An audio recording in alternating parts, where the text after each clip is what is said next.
What's up, guys? Taylor going here. We're going to do another quick, simple recipe for athletic performance, bulk dieting, bulk meal prep. So this one's a basic one. We can't meal prep without this one. I'm going to show you how to make regular old white rice. And the thing about rice, especially with us bros, is that we're impatient, we're hungry, and sometimes we just don't fucking get it or care. So the main thing about the rice is you do not take the top off until way past when you know for sure that it's done. If you take the top off too early, steam's gonna get let out, it's not gonna cook properly, it's either gonna be really wet and hard, or it's going to be, that's typically what it is. It's like fucking cereal rice. It's disgusting. It's undercooked rice. It's too much water. It doesn't fully get absorbed. So you have to be patient. You eat a meal before you cook your rice so that you don't take the fucking top off and blow your shit like you did in the gym today. So I like going with jasmine rice. It just taste preference. You can do any kind of rice you want. It's, outside of the 5-minute like instant rice, which is perfectly fine to do, all rices are going to kind of cook about the same as that I'm going to show you right here. The only difference with the instant rice is slightly less water and just less time. So first things first, we're going to go with a pot. This isn't the best pot, but it's not the worst pot. The worst pot is just going to be plain steel. The best pot is going to be like something like ceramic, something real, smooth and slick on the inside.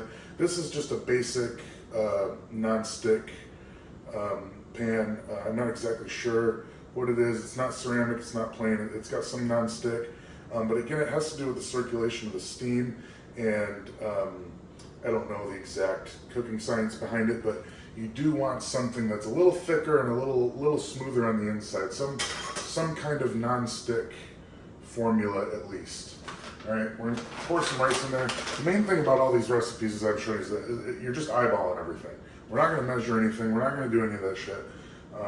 We're just gonna eyeball it because we don't got time for that shit. So, pour some in there. And this is, I don't know, maybe 3-4 cups, whatever. I'm gonna put like double the amount of water in there. So I'm gonna fill it all the way up so that everything's covered with water, and I'm gonna put double the thickness on top of that, right? So if the rice is this thick, then the water is gonna be about that thick. It's gonna be about double the amount.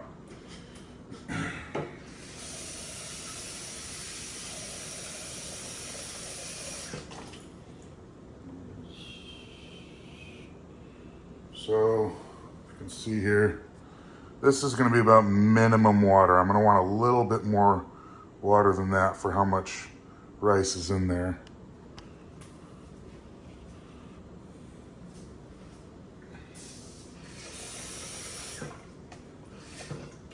The nice thing is you can just let it sit or boil a little bit longer if there's a little too much water, but that's about perfect right there. See, it's about double the thickness of the rice. All right, I'm gonna set it on a burner. Turn that bitch to high. And we'll wait for it to boil.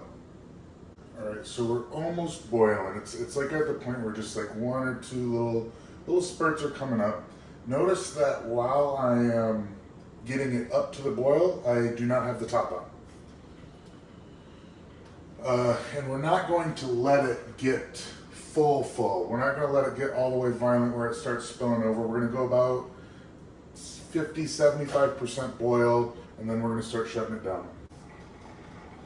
All right, this is where we want to start paying attention. There's a couple boils going on. There's some steam rolling off the top. About to put the top on in just a second once it starts getting going a little bit more. But this is the point where you kind of want to stand there and be ready to switch it down to low. This is about the point we're at right now. I'm gonna put the top on, and I'm gonna let it get pretty close to coming over and then we're going to turn it down to the lowest setting and let it simmer for a while. This is important. There's not just 2 heats that we go through, there's 3 heats that we go through with the rice. There's the highest to get it to boil, there's the low simmer setting, and then we got to bring it even down to no heat, which is still some heat, right? The burner is still going to be hot as it's cooling from simmer down to nothing, and that portion of the heating is very, very important for the rice cooking. So now we're about at full boil, and I've still got it on high, so I'm gonna take it off, but you can see this is about where we're at that we want to shut it down, okay?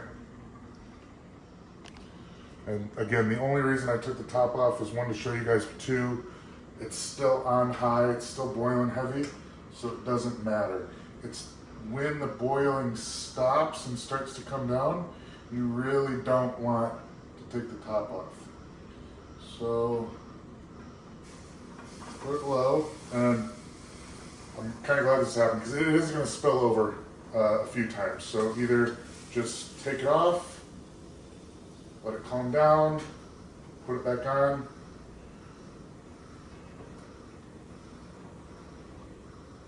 Okay, if you have one of the flat burners, you could put it on halfway like that. But there's nothing wrong with just every time it gets close, take it off, let it calm down, and go back on. No big deal. And now I see the boiling has started to calm down a little bit. It's no longer pushing up, trying to spurt out. It's going back down slowly, and it's going to stay that way for a bit. So this is at the point where I can walk away from it, and we will check on it when it's completely done.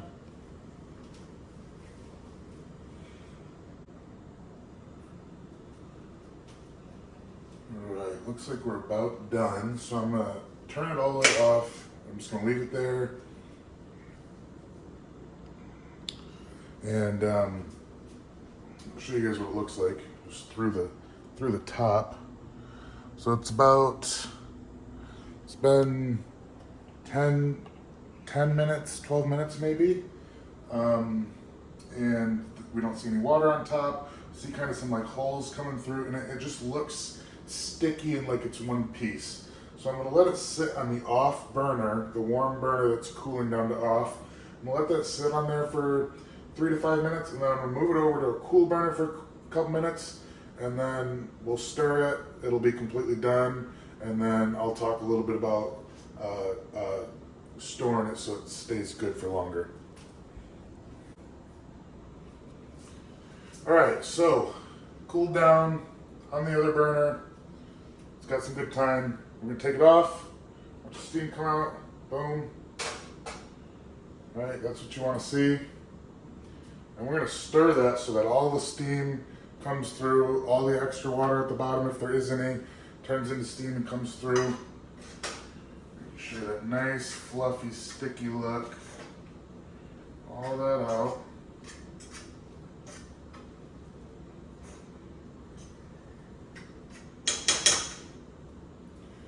We've got some perfect rice here. Now, it is super important.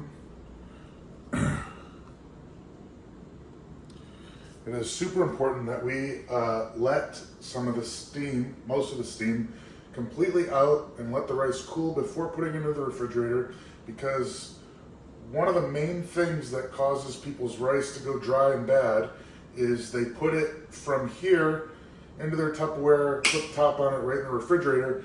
All that steam is still in there. That's going to cool down to water that's not getting put into the rice. So it's just going to sit around the rice and give it that cold and hard texture to it. So, let's see here. Yeah, typical real problem. I don't have any fucking clean Tupperware. Go figure. So, got our Tupperware here. Throw that bitch in there. Okay. Okay. And I'm going to just let it sit open like that for the next 10-15 minutes till it stops steaming like this. Stir one more time, throw the top on, throw it in the fridge, and that's about 3-4 days of rice right there.